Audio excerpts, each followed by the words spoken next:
Assalamualaikum warahmatullahi wabarakatuh. Waalaikumsalam warahmatullahi wabarakatuh. Masih di channel TLGS. Alhamdulillah kesempatan hari ini kita masih diberi kesehatan dan bersama saya Ferry dan tim TLGS dan bersama lagi Pak Damis. Ini di kolom komentar ada pertanyaan Pak Damis. Iya. Saya bacakan Pak Damis. Oke, ini ada yang bertanya di kolom komentar dari Tunggak Jati Official.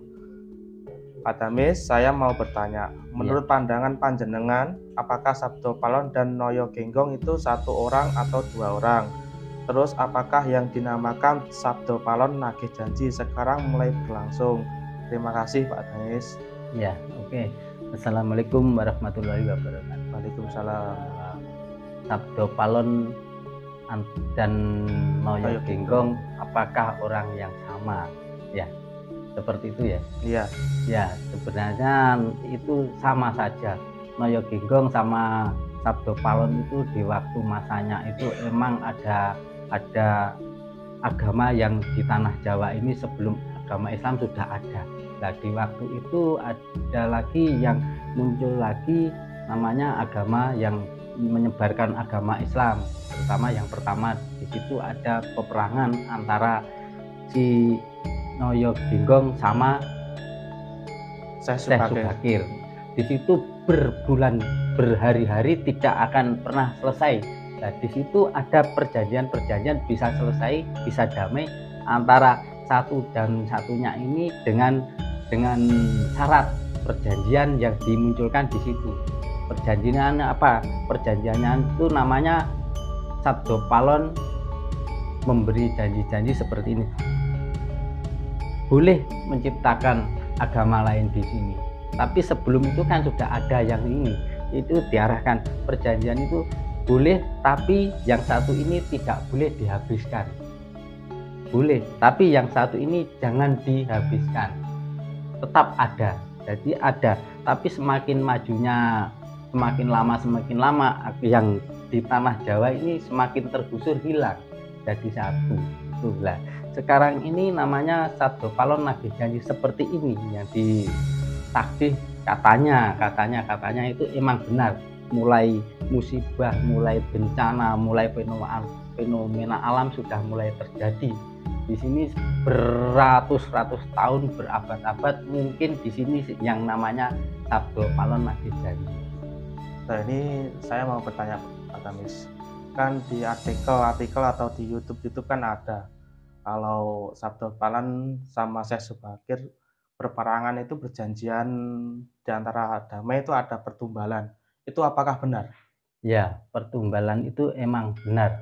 Yang dinamanya pertumbalan di waktu itu mengatakan seperti ini ada musibah bencana, seperti ada yang baru-baru ini orang matinya itu sepertinya harus matinya seperti disiksa seperti itu. Fenomenanya sudah mulai ada ini. Emang tanah Jawa kan sudah mulai tua seperti itu.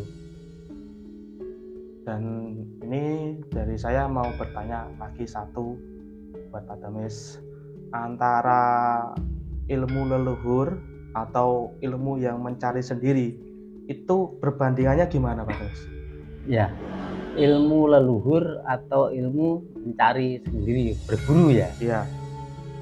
Oke, ilmu leluhur itu seperti ilmu warisan yang tanpa disadari kita sendiri ini mulai bisa merasakan, bisa tahu, bisa seperti mengobati orang tapi belum pernah, tapi sepertinya sepele, memegang, berkata, seperti berdoa, apapun yang diucapkan itu bisa terjadi. Kalau sembuh ya sembuh, tapi di waktu itu emang keturunan yang dulunya entah itu buyut, entah itu simbahnya, entah itu bapaknya, orang tuanya itu emang sudah punya ilmu seperti itu tidak perlu diminta, tidak perlu diberikan, tapi turunnya ilmu ini harus mencari karakter-karakter yang sama seperti wetonnya sama, karakternya sepertinya sama, orangnya, model-modelnya juga sama.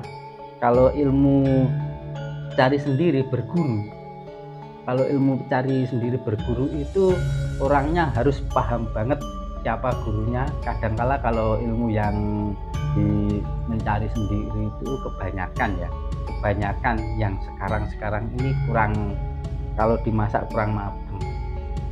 Kalau gurunya sudah hilang, kalau sudah diberi kodam, seperti diberi kodam apa akik, apa jimat, apa-apa, kalau gurunya sudah hilang itu bahaya. Cara mengeluarkan, kalau mengambilnya nggak mengambil, diberi kan. Kalau mengeluarkan dari tubuhnya itu sulit kalau gurunya sudah meninggal. Tapi kalau yang keturunan itu tanpa disadari bisa keluar sendiri, bisa masuk sendiri.